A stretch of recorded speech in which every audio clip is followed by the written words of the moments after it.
मैं सपा मुखिया अखिलेश यादव से मैं ये पूछना चाहती हूँ, अलीगढ़ मंडल में कासगंज के नाम से अलग से जिला बनाया, उस जिले का नाम मान्यवर श्री कांशीराम जी नगर के नाम से रखा था। तो इसका मतलब ये है कि अंदरूनी सांठगांठ अभी जारी है।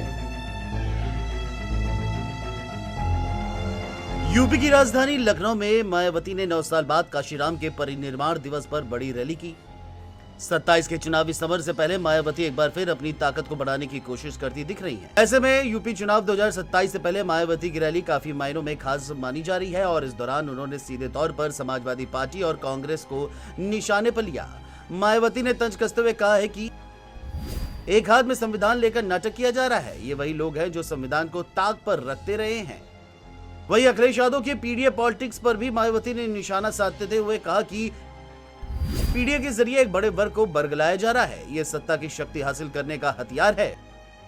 मायावती ने अपने संबोधन में आजम अखिलेश की मुलाकात और आजम के बसपा में जाने की बातों को लेकर के सपा पर जमकर निशाना साधा। साथ ही कांग्रेस को भी आड़े हाथों लेकर कहा कि कासगंज जिले का नाम कांशीराम नगर को सपा सरकार ने बदला। सपा ने हमेशा कांशीराम और दलित समाज का अपमान किया। कांग्रेस ने आपातकाल के दौरान संविधान को कुचला।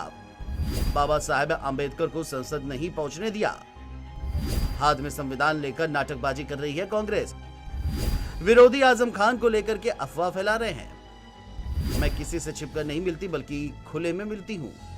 वहीं मायावती ने बीजेपी पर भी आरोप लगाए और योगी सरकार की जमकर तारीफ भी की। उन्होंने कहा कि कांग्रेस और भाजपा की केंद्र की सरकारों ने सीबीआई और इनकम टैक्स की मदद से केस लगाकर हमारी छवि को धूमिल करने का प्रयास किया है। 2007 में यूपी में पूर्ण बहुमत की बसपा की सरकार आने के बाद जातिवादी पार्टियों कांग्रेस, भाजपा और सपा ने षड्यंत्र किया और बसपा को केंद्र की सत्ता तक नहीं पहुंचने दिया। हालांकि हम वर्तमान भाजपा राज्य सरकार के आभारी हैं कि उन्होंने समाजवादी सरकार की तरह इस स्मारक पर आने वाले लोगों से एकत्र धन को दबाया नहीं। भाजपा सरकार ने कांशीराम स्मारक और अन्य पार्कों के रखरखाव के लिए सही नीतियां अपनाई है।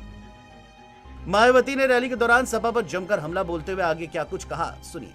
मैं सपा मुखिया अखिलेश यादव से मैं ये पूछना चाहती हूँ, यदि मान्यवर श्री कांशीराम जी के प्रति आपका इतना ही आदर सम्मान था तो जब यूपी में मेरी सरकार थी तो मेरी सरकार ने अलीगढ़ मंडल में कासगंज के नाम से अलग से जिला बनाया, उस जिले का नाम मान्यवर श्री कांशीराम जी नगर के नाम से रखा था। लेकिन जैसे ही समाजवादी पार्टी पावर में आई उन्होंने नाम बदल दिया।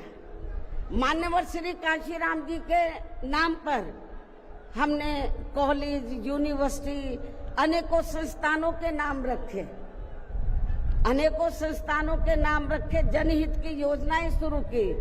सारी की सारी अधिकांश जो बड़ी बड़ी योजनाएं थी वो सभी के सभी इन्होंने बंद कर दी समाजवादी पार्टी की सरकार ने। वही बसपा सुप्रीमो के बयान के कुछ घंटे बाद ही अखिलेश यादव ने पलटवार किया और सोशल मीडिया प्लेटफॉर्म पर शायराना अंदाज में तंज कसते हुए लिखा है कि क्योंकि उनकी अंदरूनी साठगांठ है जारी, इसलिए वो हैं जुल्म करने वालों के आभारी। वही सपा मुखिया ने थोड़ी देर बाद प्रेस कॉन्फ्रेंस कर बसपा पर निशाना साधते हुए क्या कुछ कहा, सुनिए। तो इसका मतलब यह है कि अंदरूनी सांठगांठ अभी जारी है। और मैं आपको याद दिला दूं, उनके अलावा अगर प्रतिमा किसी ने उनकी खुद की लगाई तो मैंने लगवाई। और हालांकि on the floor of house जब उस समय बहुजन समाज पार्टी के लीडर ऑपोजिशन या उस समय जो सवाल उठते थे मेंटेनेंस को लेकर के, रखरखाव को लेकर के, ऑन रिकॉर्ड आप लोग चेक कर सकते हैं, ऑन रिकॉर्ड, कि समाजवादी पार्टी की सरकार में पूरा का पूरा मेंटेनेंस और रखरखाव के लिए एलडीए को निर्देश दिए गए थे। और यहां तक जब एक दिन मैंने देखा, जब मैं एयरपोर्ट जा रहा था, कि यहां पर खजूर के पेड़ सूख गए हैं। जो खजूर के पेड़ लगे थे बाउंड्री पर और अंदर वो सूख रहे हैं और कई पेड़ सूख गए हैं उसके अंदर।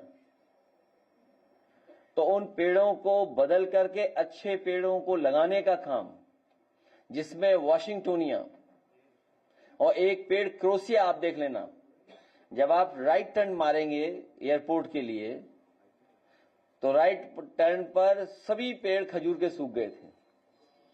जितने पेड़ लगे वो क्रोसिया के लगे, और जहां जहां पेड़ सूख गए थे वहां क्रोसिया के लगे होंगे और अभी फ्लावरिंग देख रहे होंगे, या फिर हो सकता है 15-20 दिन बाद आप उन पेड़ों पर फ्लावरिंग देखेंगे। और वो ऐसे ट्रीज हैं कि पत्तियां गिर जाती हैं और केवल फूल रह जाते हैं। और सदन में on the floor of house मैंने कहा था कि उनके फूलों का रंग भी पिंक है। अखिलेश का यह बयान इशारों इशारों में मायावती और बीजेपी की नजदीकियों पर एक बड़े हमले के तौर पर देखा जा रहा है। बहरहाल यूपी की सियासत में इस वक्त घमासान मचा हुआ है, क्योंकि 9 साल बाद मायावती ने राजधानी में अपनी ताकत दिखाई। मंच पर उनके पुराने तेवर ने सबका ध्यान खींचा है। अब देखना यह होगा कि 2027 से पहले सूबे में क्या समीकरण बनते हैं। Desk report, GMT news.